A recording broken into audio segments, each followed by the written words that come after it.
លពូលើថាលពូពីមុនមានបញ្ហាឈឺជើងដើរមិនរួចលពូណាបាទហើយអញ្ចឹងចង់ដឹងថាលពូឈឺយ៉ាងម៉េចខ្លះធ្វើទុកពិបាកមិនខ្លះពូជួយរៀបរាប់តិចមុននឹងប្រើក្រមម្សៅទ្រីសាឡាហ្នឹងបាទ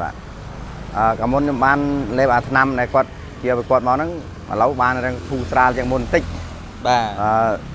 បាទអរគុណច្រើនដែលថ្នាំហ្នឹងដែលបានត្រូវអញ្ចឹងណាបាទពីមុនឈឺធ្វើទុកមិនខ្លះដល់យ៉ាងរួចឥឡូវបានគ្រាន់បាទពេលឈឺហ្នឹងធ្វើទុកមិនខ្លះដែលពូជង្គង់យប់ឡើងពើជង្គង់ចុកតែម្ដងពូណាយប់ឡើងចុកឥឡូវរឹងអន់បន្តិចហើយបាទហើយបានកំប៉ុងទៀតធ្វើបាត់ហើយបាទចុកក្រៅពីហ្នឹងពូឈឺអីខ្លះទៀតឈឺដូចថាពះពោះវៀនតិចតួចដែរពះពោះវៀនហើយឡើងអាស៊ីតពូណាឡើងអាស៊ីតបាទអញ្ចឹងអាស៊ីតប៉ុណ្ណឹងឯងធ្វើឲ្យប៉ះពាល់រលាកតស្លាក់ជង្គង់បាទជង្គង់ដើរចង់រួចហើមឥឡូវបានលុបថ្នាំហ្នឹងកំប៉ុងនេះអន់បន្តិចហើយថាដីត្រូវហើយណាចុះមុនពេលឈឺហ្នឹងពូជិះម៉ូតូធ្វើកាយកើតទេមុនពេលឈឺជិះកើតធ្វើកើតដល់ពេលឈឺលេបអាថ្នាំហ្នឹងដឹងថាវារឹងគ្រាន់បន្តិចអាកមុនធ្វើកើតទេបាទធ្វើកើតទេពូណាបាទហើយជិះម៉ូតូអីអង្គុយអីមិនពិបាកមិនខ្លះដែរពូពេលនេះជិះម៉ូតូដល់ដាក់ជើងទៅដាក់ត្រង់ហ្នឹងកើតជាប់ហ្នឹងឡើយបាទជាប់បានលេបអាថ្នាំហ្នឹងជិះម៉ូតូកើតហើយបាទទាំងស្លាក់តែម្ដងពូណាបាទហើយពូប្រើទ្រីសាឡាហ្នឹងអស់ប្រហែលកំប៉ុងបានចាប់ផ្ដើមធូរអស់តែមកកំប៉ុងអស់មកកំប៉ុងចាប់ផ្ដើមធូរពូពូជឿជាក់ទេថាប៉កែប៉កែដែលបានដើរបាននេះប៉កែប្រកាសតែម្ដងពូណាបាទហើយអញ្ចឹងពូប្រើអស់តែប៉កំប៉ុងទេបានធូរទាំងកាពះពោះវៀនទៀតហើយជង្គង់ហ្នឹងក៏ដើរបានវិញកាលមុន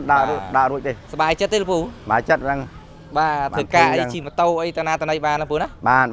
អញ្ចឹងក្រុមម្សៅទ្រីសាឡាបានជួយលពូឲ្យធូរស្បើយបញ្ហាជង្គង់ដើររួចណាបាទចង់លពូជាចុងក្រោយលពូមានពាក្យពេចន៍អីផ្ដាំផ្ញើទៅដល់អ៊ំពូមីយើងដែលកំពុងតែមានបញ្ហាឈឺចង្កេះជង្គង់កាពះពោះវៀនឡើងអាស៊ីតដោយលពូអញ្ចឹងឲ្យគាត់ប្រើទ្រីសាឡាហ្នឹងឲ្យដាំផ្ញើបងប្អូនដែលកើតដែលសិចស្លាក់ពោះវៀនកាពះឲ្យប្រើអាទ្រីសាឡានេះគឺបាត់ហើយបាត់តែម្ដងពូណាបាទជឿជាក់លើទ្រីសាឡាតែម្ដងពូណាទ្រីសាឡាហ្នឹងហើយដឹងបាត់ហើយបើដាក់មកកំប៉ុងស្រាលធូរស្រាលទៅហ្នឹងធូរស្រាលបាទហើយអញ្ចឹងសរុបមកលពូប្រើអស់មកកំប៉ុងហ្នឹងជាទៅលើអីខ្លះជាទៅលើអាលាក់ស្លាក់អាលាក់ស្លាក់អាស៊ីតហ្នឹងបាត់អាចបាត់ហើយជាតិអាស៊ីតហ្នឹងក៏បាត់ដែរស្លាក់ស្បើយដែរបាទកាពះពោះវៀនអីហូបអីទៅធម្មតាវិញធម្មតាវិញវាថាអន់វិញមាត់អន់អីហ៎បាទអញ្ចឹងស្រួលបួលសុខភាពយើងល្អវិញហើយពូណាអស់តែមកកំប៉ុងទេបាទអញ្ចឹងអរគុណច្រើនពូណាជួយចែករំលែកអរគុណបាទ